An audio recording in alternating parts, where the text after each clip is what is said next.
नमस्कार, स्वागत है आप सभी का जीएस वर्ल्ड के डेली करंट एक्सप्रेस में।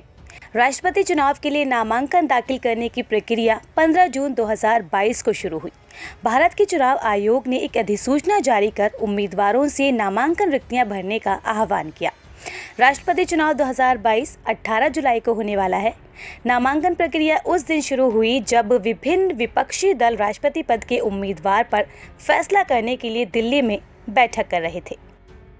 राष्ट्रपति चुनाव 2022 के लिए नामांकन 29 जून तक दाखिल किए जा सकते हैं और कागजात की जांच 30 जुलाई को होगी। राष्ट्रपति चुनाव के लिए नामांकन वापस लेने की आखिरी तारीख 2 जुलाई है। मौजूदा राष्ट्रपति रामनाथ कोविंद का कार्यकाल 24 जुलाई को खत्म होने वाला है। इस बार के राष्ट्रपति चुनाव के लिए 18 जुलाई के राष्ट्रपति चुनाव के पहले दिन 15 जून को 11 उम्मीदवारों ने अपना नामांकन दाखिल किया और उनमें से एक का नामांकन उचित दस्तावेजों के अभाव में खारिज कर दिया गया। राष्ट्रपति चुनाव 2022 का नामांकन देश के सर्वोच्च संवैधानिक पद पर रिक्तियों को भरने के लिए उम्मीदवारों को बुलाने की अधिसूचना जारी करने के साथ शुरू हुआ। संसदीय सूत्रों ने बताया है कि पर्चा भरने वालों में बिहार के सारण से लालू प्रसाद यादव नाम का एक शख्स भी शामिल था। राष्ट्रपति चुनाव के लिए नामांकन दाखिल करने वाले उम्मीदवार महाराष्ट्र, दिल्ली, तमिलनाडु, बिहार और आंध्र प्रदेश से थे। राष्ट्रपति का चुनाव कैसे होता है?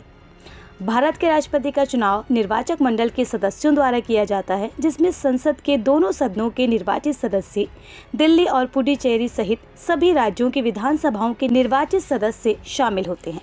राज्यसभा या लोकसभा या राज्यों की विधानसभाओं के मनोनीत सदस्य निर्वाचक मंडल में शामिल होने के पात्र नहीं हैं और इसलिए वे चुनाव में भाग लेने के हकदार नहीं हैं।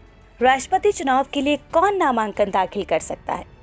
उम्मीदवार को भारत का नागरिक होना चाहिए और 35 वर्ष की आयु पूरी करनी चाहिए। उसे लोकसभा का सदस्य बनने के योग्य होना चाहिए। उम्मीदवार को भारत सरकार या किसी भी राज्य की सरकार के तहत या किसी स्थानीय या अन्य प्राधिकरण के अधीन या किसी भी प्रकार की सरकार के नियंत्रण वाले लाभ का कोई पद धारण नहीं करना चाहिए। उम्मीदवार किसी भी राज्य के राष्ट्रपति या उपाध्यक्ष या राज्यपाल या राज्य के मंत्रियों या संघ या किसी राज्य के मंत्रियों का पद धारण किया हो सकता है। राष्ट्रपति चुनाव में नामांकन कैसे दाखिल होता है? उम्मीदवार का नामांकन पत्र राष्ट्रपतीय और उपराष्ट्रपतीय निर्वाचन अधिनियम 1974 में निर्धारित प्रपत्र के अनुसार होना चाहिए। प्रपत्र को कम से कम 50 निर्वाचकों द्वारा प्रस्तावक के रूप में और कम से कम 50 निर्वाचकों द्वारा अनुमोदक के रूप में सब्सक्राइब किया जाना चाहिए।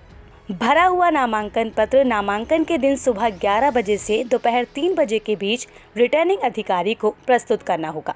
उम्मीदवारों को रिटर्निंग अधिकारी को सुरक्षा के रूप में 15,000 रुपये की राशि जमा करने की आवश्यकता है। ऐसी ही महत्वपूर्ण खबरों को देखने के लिए सब्सक्राइब करें और देखते रहें जीएस वर्ल्ड।